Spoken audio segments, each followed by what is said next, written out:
দিনটি ছিল 11ই জুন, একমাত্র ননদের হলুদ সন্ধ্যা। দীর্ঘ প্রতীক্ষার পর অবশেষে তাদের চার হাত এক হলো। সত্যিকারে ভালোবাসা কখনো হেরে যায় না, পরাজিত হয় না। অনেক বাধা বিপত্তি পেরিয়ে দীর্ঘ 1 যুগ পরে তাদের চার হাত এক হলো।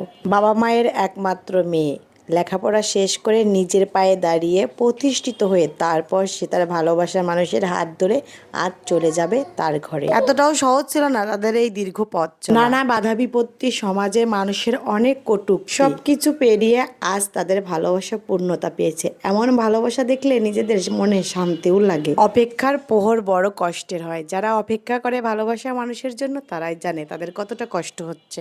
এই ভিডিওটা ছিল গায়ে হলুদের দিন। হলুদের কিছু নিয়ম কানুনের জন্য এখানে তারা আসে এবং কন্যাকেও নিয়ে আসে।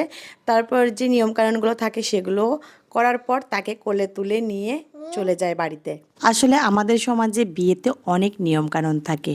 চারিদিকে সবুজ পাট ক্ষেত, আম, তাল, জাম গাছ, আর এই সবুজের সমারোহের মাঝখানে যেন এক হলুদ পরি। বিয়ের আগের দিন, হলুদের দিন, আমরা চলে যাই ওদের বাড়িতে।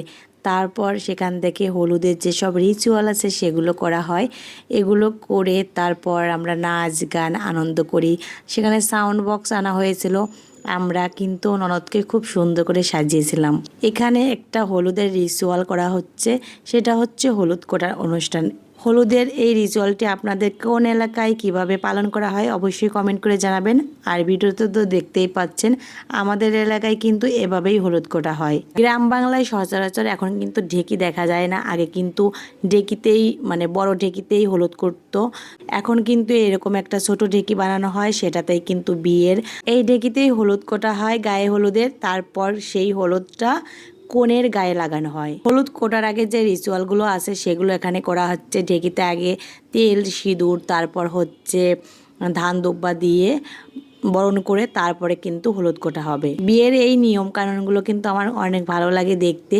আর এখানে আমি দেখছিলাম আর সুন্দর করে ভিডিও করলাম, আপনাদের সঙ্গে সেটা কিন্তু শেয়ার করছি। আপনাদের এলাকায় এভাবে কি বিয়ের হলুদ কোটা হয় কিনা অবশ্যই কমেন্ট করে জানাবেন। কনের মা এখানে হলুদ করছে।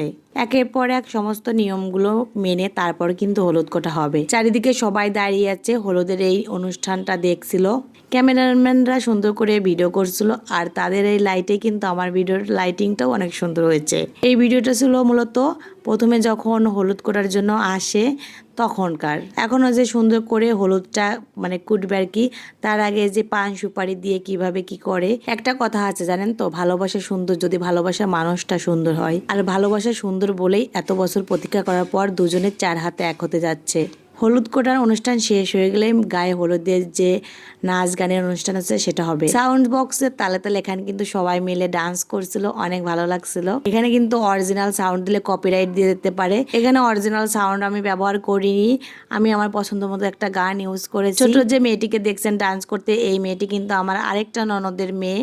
ও কিন্তু অনেক সুন্দর ডান্স করে। তারপরে যে ননদ, যা, আমিও আসি পাশে, সবাই মিলে একটু জাস্ট এনজয় করছিলাম আর কি। অনেক মজা এবং সুন্দরভাবে দিনটি কেটেছে। সবাই অনেক বেশি সুন্দর করে ডান্স করছে। এখানে সম্ভবত চিকনি চামেলি গানের মনে হয় নাচ করছিল।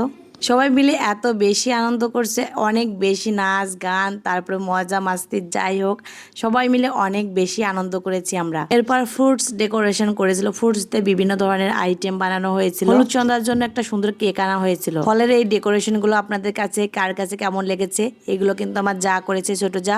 তো আর সব মিলিয়ে ভিডিওটা আপনাদের কেমন লাগবে অবশ্যই কিন্তু জানাবেন। আমাদের সবাইকে কেমন লাগছে সেটাও জানাতে ভুলবেন না। কনেকে মঞ্চে বসিয়ে তারপর সুন্দর করে একটু ভিডিও করে নিচ্ছিলাম, তাকে কিন্তু অনেক অনেক বেশি সুইট লাগছিল। অনেক মানুষ এসেছিল না মানে অনুষ্ঠানটা দেখার জন্য, কিন্তু অনেক রাত হয়ে গেছিলো। তখন সম্ভবত 12টা, 12:30 মতো বাজে।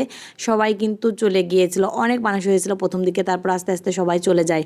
এরপর কিন্তু এই যে এখনো অনেক মানুষ বসে আছে। একটা পর্যায়ে দেখা যায় যে আমাদের ননদিনী একটু ইমোশনাল হয়ে পড়ে, তারা অনেক মন খারাপ ছিল, অনেক কান্নাকাটি করছিল। হয়তো চলে যাবে পরের ঘরে এটা ভেবে বাবা মাকে ছেড়ে। আসলে কান্না আসবে, এটাই স্বাভাবিক। আমাদের প্রত্যেকটা মেয়েই, আমরা মেয়ে হয়ে জন্মেছি, আমাদেরকে পরের ঘরে যেতেই হবে আজ অথবা কাল। কোনো বাবা মাই তার কন্যা সন্তানকে তার ঘরে আটকে রাখতে পারে না, একদিন না একদিন তাকে পরের ঘরে পরে হাতে তুলে দিতে হয়। আসলে বাবা মা এতটা বছর ধরে কষ্ট করে মেয়ে কন্যা সন্তানকে মানুষ করে, তারপর কি নিষ্ঠুর নিয়তি আমাদের যে তাকে পরের ঘরে পাঠিয়ে দিতে হবে। এতটা বছর ধরে যখন বাবা মা লেখাপড়া শেখায়, সেই ছোট থেকে হাঁটি হাঁটি পা করে বড় করে তোলে একটা সন্তানকে, একটা কন্যা সন্তানকে, তারপর মানে সমাজে প্রতিষ্ঠিত করে চাকরি বাকরি করে, তখন কেন কি দরকার আছে তাকে পরে ঘরে পাঠানো? বড়ই অদ্ভুত আমাদের এই সমাজের নিয়ম, তাই না? এখন কিন্তু এই যে আমাদের পিসি শাশুড়ি, আমাদের কন্যার মেজমাসি, সে কিন্তু এখন তাকে একটু ফ্রুটস খাইয়ে দিল, এরপর একটু জল খাওয়াচ্ছে। এখানে পায়েস রান্না করা হয়েছে, তারপর কেক ছিল, ফ্রুটসের বিভিন্ন আইটেম ছিল। সব মিলে আজকের ভিডিওটা আপনাদের কেমন লাগছে অবশ্যই কমেন্ট করে জানাবেন। ধন্যবাদ সবাইকে, শুভরাত্রি।